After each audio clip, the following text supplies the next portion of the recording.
Thank you. So, the race begins. I've probably put a lot in here because I really want to. Pourquoi faisons-nous ce que nous faisons?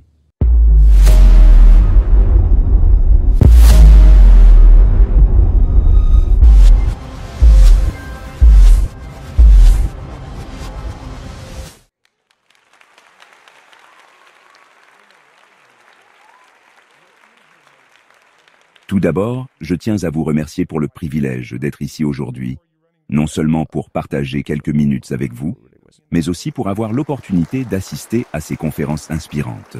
J'ai des amis qui ont participé à TED par le passé et j'hésitais à venir. Lorsque j'ai été invité, j'ai saisi cette occasion et je dois dire que j'ai énormément appris. Les échanges, tant avec les intervenants qu'avec les participants, ont été extrêmement enrichissants. Je n'ai jamais vu ailleurs une telle concentration de talent, de passion et de valeurs communes. TED est bien plus qu'un événement. C'est une communauté dédiée à la contribution. Et je vous en remercie sincèrement. Je reviendrai assurément en tant que participant à l'avenir.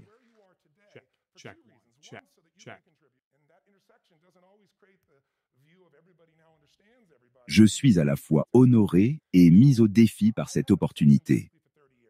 Mon défi réside dans la durée. Habituellement, j'anime des séminaires de plusieurs jours, souvent plus de 50 heures.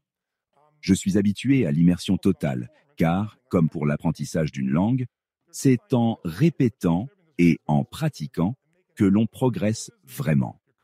Mon approche n'est pas figée. Je m'adapte en fonction de l'énergie de la salle et des questions posées. Mais en seulement 17 minutes, nous allons devoir aller à l'essentiel. Je respecterai ce format, tout en espérant vous apporter un maximum de valeur. Mon objectif ici n'est pas de vous motiver. Vous n'en avez pas besoin. Beaucoup pensent que c'est mon métier, mais en réalité, ce n'est pas le cas.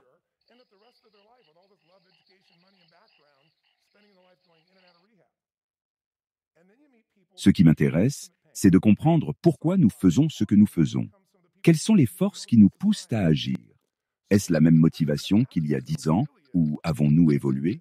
Je suis convaincu que l'émotion est la force la plus puissante de la vie. Nous avons tous un esprit brillant, capable de rationaliser et de trouver des solutions. Mais c'est l'émotion qui nous pousse à agir.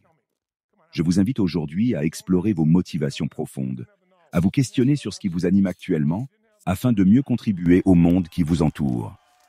Cette introspection permet non seulement de mieux se comprendre soi-même, mais aussi d'apprécier davantage les autres et de créer des connexions significatives. Depuis 30 ans, mon obsession est de comprendre ce qui fait la différence dans la qualité de vie des gens et leurs performances. On fait appel à moi lorsqu'un athlète craque sous la pression ou lorsqu'un parent s'inquiète pour son enfant en détresse.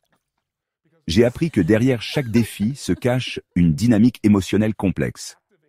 Heureusement, en 3 décennies, je n'ai jamais échoué à aider quelqu'un en détresse, et c'est grâce à la compréhension des besoins humains fondamentaux.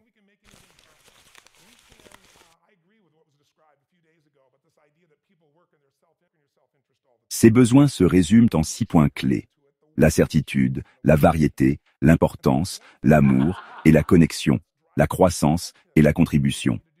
Nous avons tous besoin de sécurité, mais aussi d'aventure. Nous voulons être importants, mais aussi nous sentir aimés.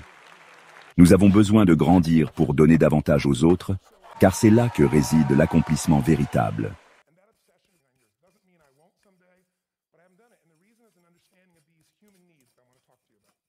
L'histoire nous montre que ceux qui réussissent ne sont pas nécessairement ceux qui ont le plus de ressources, mais ceux qui font preuve d'ingéniosité et de résilience émotionnelle. Prenez l'exemple de Lance Armstrong, qui a transformé une épreuve de santé en force intérieure, remportant plusieurs championnats après avoir surmonté son cancer.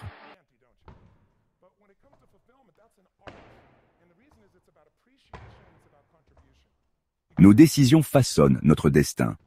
Ce sur quoi nous choisissons de nous concentrer détermine la manière dont nous vivons les événements et, en fin de compte, les actions que nous entreprenons. Une même situation peut être perçue comme un obstacle ou comme une opportunité, selon le sens que nous lui donnons.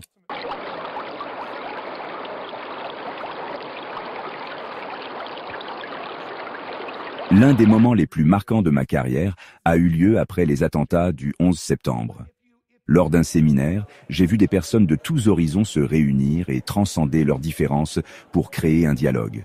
Ce jour-là, un homme du Pakistan et un New-Yorkais se sont unis, non plus en tant qu'adversaires, mais en tant qu'humains partageant une même douleur et un même espoir.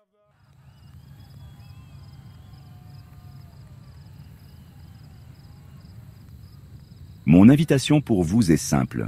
Explorez vos propres motivations, comprenez les besoins et les croyances qui vous animent. En le faisant, vous pourrez non seulement mieux vous accomplir, mais aussi contribuer plus pleinement à la société. L'accomplissement ne se trouve pas seulement dans le succès personnel, mais dans la capacité à donner aux autres.